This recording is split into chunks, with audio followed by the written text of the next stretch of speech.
देश के सबसे अमीर नगर निगम बृहमुंबई कॉरपोरेशन यानी कि बीएमसी के चुनाव के लिए बिगुल बच चुका है और आज से नामांकन की प्रक्रिया भी शुरू हो गई है। लेकिन इस बार का चुनाव महज पार्षदों को चुनने का मुकाबला नहीं है, बल्कि महाराष्ट्र की राजनीति का सबसे बड़ा इम्तिहान है। और इस रण क्षेत्र में सबसे दिलचस्प और चौंकाने वाला मोड़ है ठाकरे ब्रदर्स का मिलन।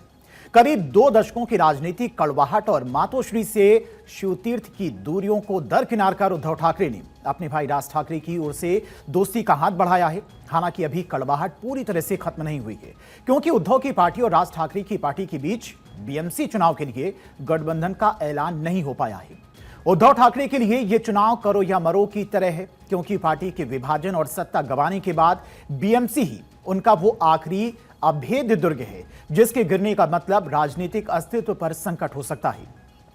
एक तरफ जहां पर उद्धव और राज की जुगलबंदी ने मुंबई की गलियों में नई सुगबुगाहट पैदा कर दी है, तो वहीं कांग्रेस ने एकला चलो की बात कर महाविकास अघाड़ी के समीकरणों को पेचीदा बना दिया है। दूसरी ओर बीजेपी इस सुनहरे मौके को हाथ से नहीं छोड़ देना चाहती है। मिशन 150 के साथ भगवा दल की कोशिश है कि इस बार मुंबई के मेयर की कुर्सी पर अपना परचम लहराकर ठाकरे परिवार के दशकों पुराने एकाधिकार को हमेशा के लिए खत्म कर दिया जाए। नामांकन शुरू हो चुके हैं, शहमात का खेल जारी है और सवाल अब सिर्फ एक है, बीएमसी में क्या उद्धव ठाकरे की पार्टी का 3 दशक का जादू कायम रहेगा या फिर मुंबई के इस मिनी असेंबली चुनाव में कोई नया इतिहास लिखा जाएगा।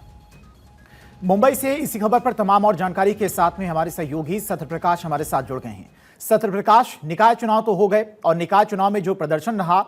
विपक्षी दलों का, चाहे शिवसेना उद्धव गुट की बात करें या फिर एमएनएस की बात करें या फिर शरद पवार की एनसीपी की बात करें, प्रदर्शन ने बहुत कुछ बता दिया। और एक सुगबुगाहट यह भी है कि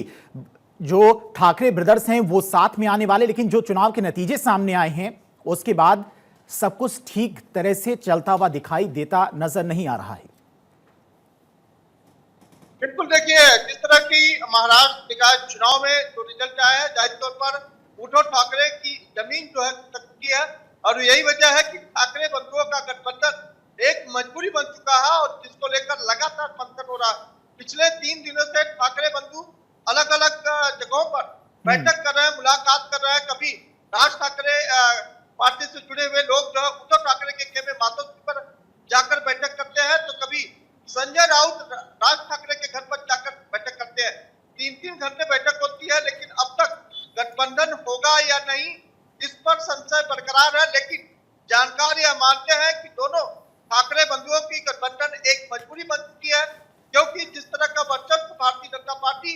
महाराष्ट्र के निकाय चुनाव में दिखाया है, वह वर्चस्व अब वह कायम रखना चाहती है और उसे तोड़ने के लिए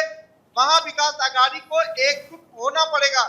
लेकिन कांग्रेस ने सीधे तौर पर यह पल्ला झाड़ लिया है, वह ठाकरे बंधुओं के साथ मिलकर चुनाव नहीं लड़ेगी बल्कि अकेले चुनाव लड़ेगी, क्योंकि उन्हें इस बात का एहसास है कि जिस तरह से राज ठाकरे की पार्टी मन से तमाम उत्तर भारतीय और बिहारी लोगों को जब रेलवे का एग्जाम देने आए थे तब उनके साथ मारपीट की थी और आज भी भाषा विवाद को लेकर लगातार यह